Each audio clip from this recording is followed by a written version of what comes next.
Halo semuanya, perkenalkan nama saya Sungguh Simbolon, NIM 28922500065, Prodi Manajemen, mata kuliah Pemasaran dan Promosi.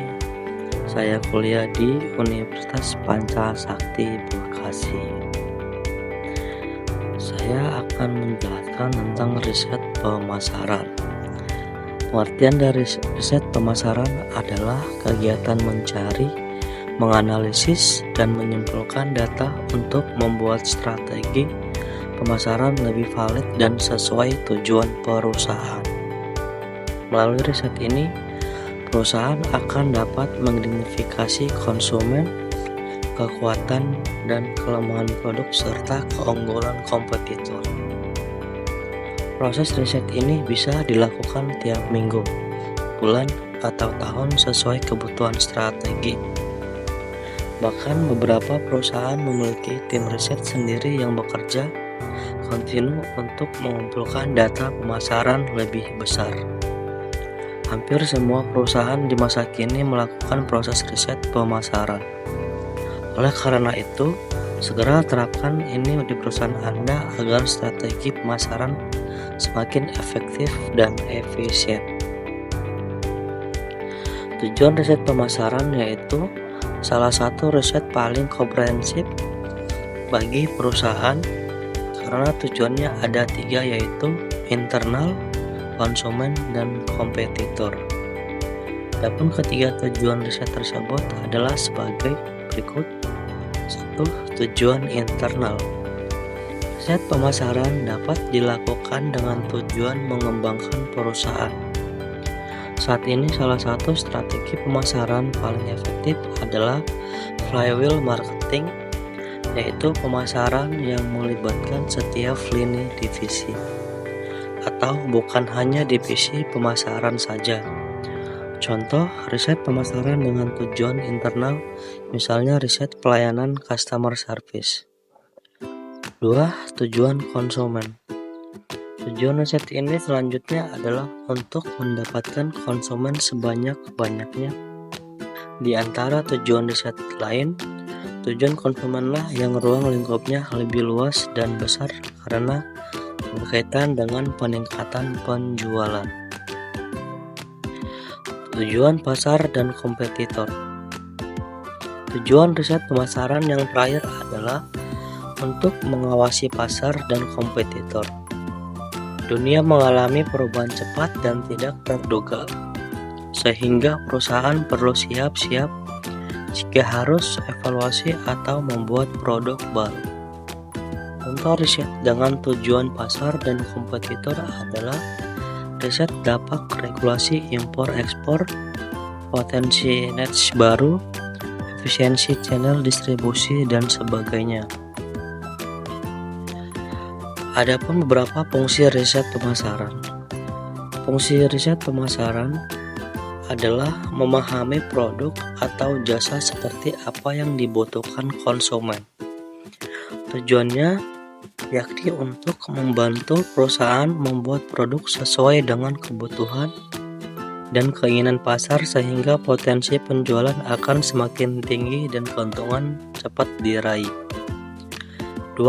Fungsi evaluating. Evaluating berfungsi untuk melakukan evaluasi terhadap strategi pemasaran yang telah diterapkan oleh perusahaan.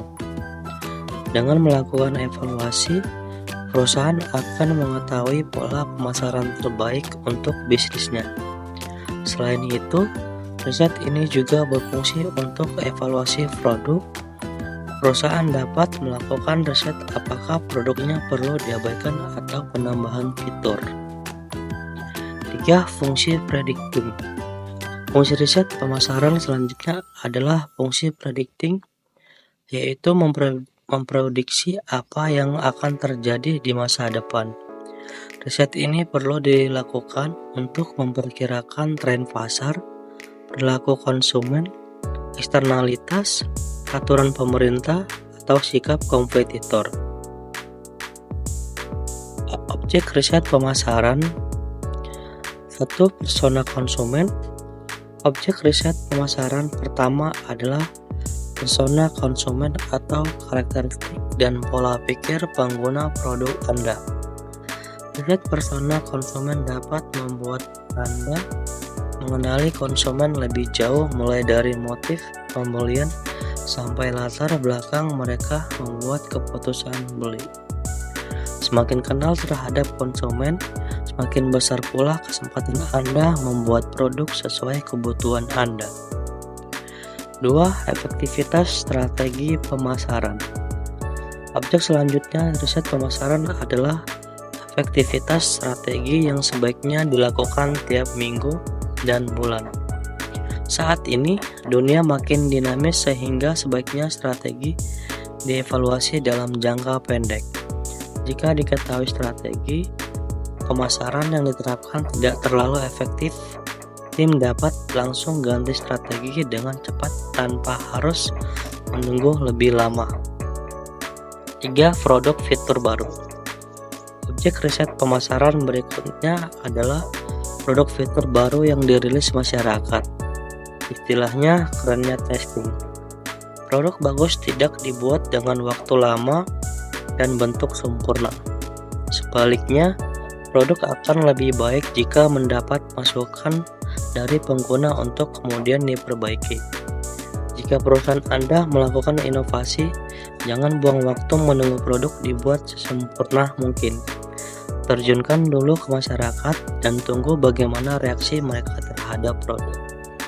4. Harga dan laba. Proses riset di bidang pemasaran yang tidak bisa Anda tinggalkan berikutnya adalah berkaitan dengan harga dan laba.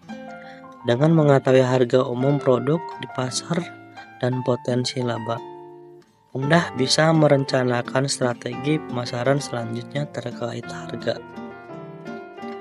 Oke, sekian dan terima kasih. Jika ada perkataan saya, mohon maaf. Dan sekian, terima kasih.